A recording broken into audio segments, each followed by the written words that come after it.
Alright, so we made it. You got a good taste of some pretty typical southern experience driving behind a tractor and seeing cows and cotton and that sort of thing.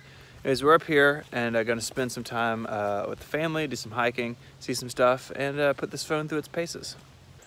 Obviously, one of the big things about this phone is the design, right? It looks unlike any iPhone we've seen before.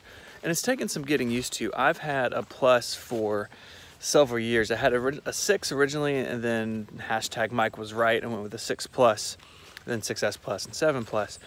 And I think the best way to describe this phone, if you think back when you went from a 4 or a 4S to a 5. So side by side with a 6, this phone is just a hair wider, probably can't even tell unless they're right side by side, but it's definitely taller. So coming from a Plus, it does feel small. Now, I think I can get used to it, but the keyboard in particular is giving me a lot more trouble than I anticipated. Again, I'm just used to something bigger and wider, but I think I'll get there. This is supposed to be a 2.5 mile trail. We haven't made it very far, and the kids are already back there getting a snack. Hiking with little kids is a terrible idea, terrible idea. See that red car back there? The guy's been there the whole time we've been in this part. It's super weird. I don't know what he's doing. I almost went and said something, but I don't want to get murdered in a state park in front of my entire family. So we're just slowly leaving his vicinity. Who knows?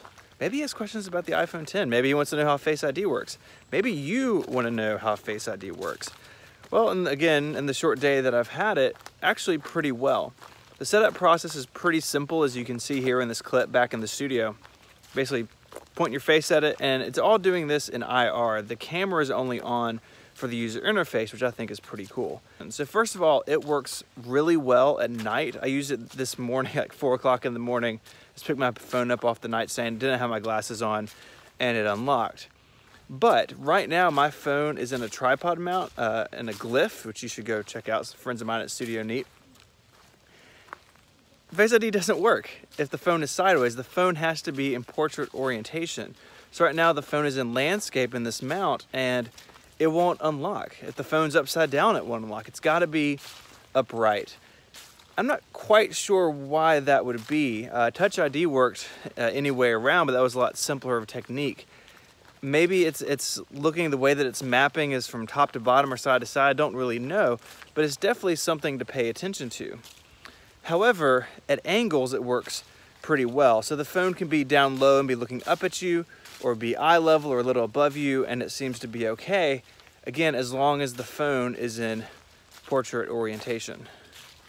Oh, I've lost my family. I should go see if they're being murdered.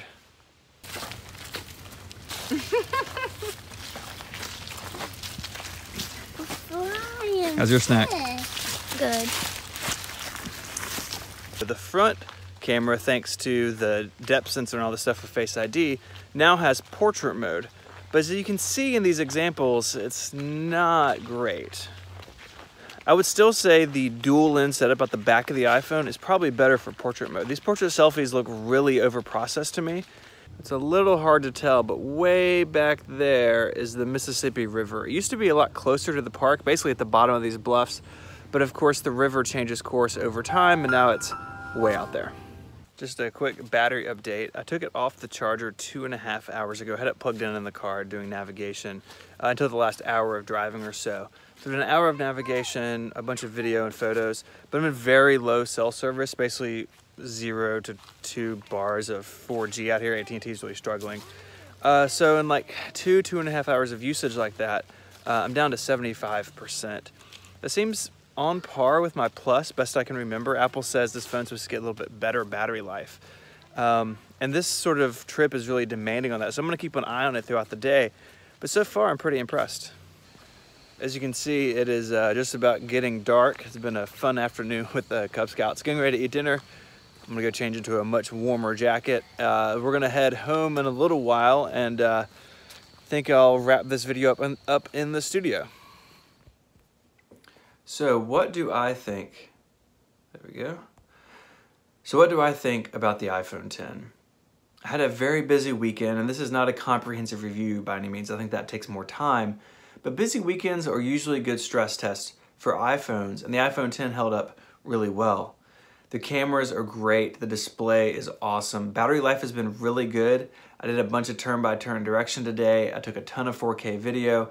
I did all of this at very low cell service for most of the day, and that's usually hard on iPhones. And the iPhone X wasn't in low power mode until almost the end of the day when I was driving home. So thumbs up there.